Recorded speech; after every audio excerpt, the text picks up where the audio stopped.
Huh?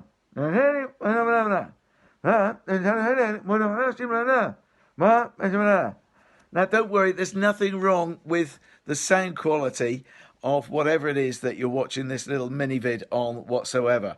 But it can be so difficult, can't it, to try and have a conversation with somebody through one of those face masks. In terms of us exploring church and beginning to get back to, well, whatever is this new normal, of course, face masks are going to be in place.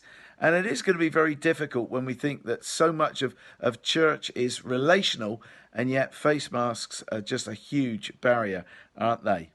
Very difficult when much of our communication is reliant on facial expression as well as body language. But this is the place that we're in.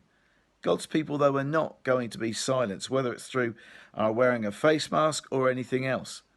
We're still the people of God. We need to just be exploring how it is we can put all this stuff that we hold so dear into practice. There'll be stuff going on like hand sanitizing and temperature checks, and also track and trace. We've heard a lot about that, and I hope that you have indeed downloaded that new app. That's important that we all get on board with that.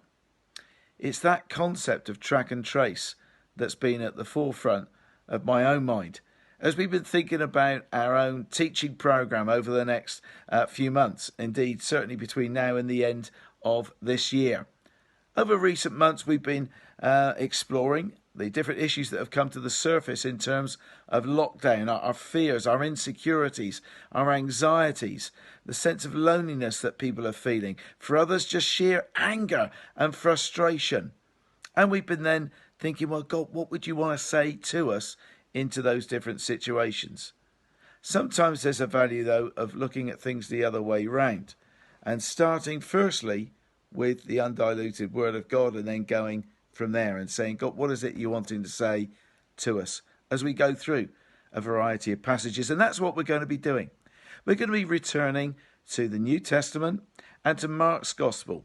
That's the shortest of the four Gospels, so quite an easy read. You could probably read the lot in just a single evening.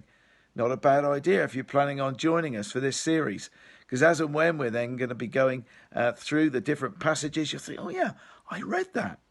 Before you read it, ask God to speak to you. This is His word.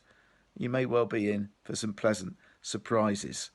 So our new teaching series starts this coming Sunday as we're thinking about track and trace Jesus. Let's follow Him. Let's track Him down. Let's trace where He is and discover what He is wanting to say to each and every one of us. We hope that you'll join us this coming Sunday from 10:30 for our online broadcast. God bless you.